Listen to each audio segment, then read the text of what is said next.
Hello, y'all. This is Jennifer with Women Loving Jesus, and today we're with Proverbs 5:20.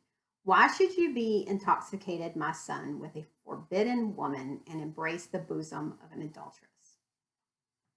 As we look at this proverb, we can see that it's talking about adultery.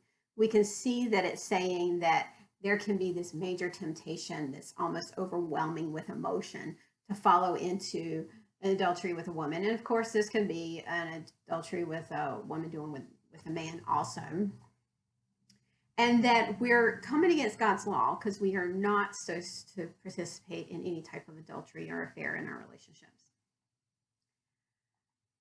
As I sit with people who have been in various adultery relationships and then they are trying to repair the damage to their marriage, to their family, to their kids, sometimes their work environment, also is to their sometimes church and how that's been involved.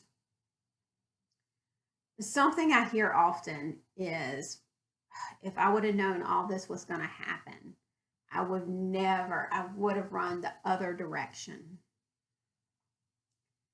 And I think one of the things that can happen is when we start feeling that temptation to stop and ask ourselves a couple questions, because temptation will always look a little bit better than maybe what it's going to give us, especially because it's coming from Satan, and Satan is the father of lies. He's not going to bring joy and peace in a temptation.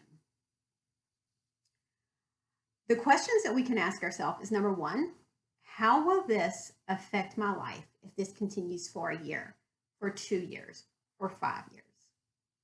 If this action behavior were to get out and people were to find out with my family, with my friends, with my coworkers, how would that affect me? Would I want that to be known? What would they think if they knew of these actions? And then the third one, which I think probably really needs to be the first one, and is the most important one, is if I could ask God what he thinks of this action, and he would give me an honest answer of what he thinks, what would he say? I think if we ask ourselves those questions instead of just embracing these emotions that we may be feeling that we may not be able to trust, then this can help us from going into a direction that we will regret later. So thank you for listening to this, and I do pray that this has encouraged you.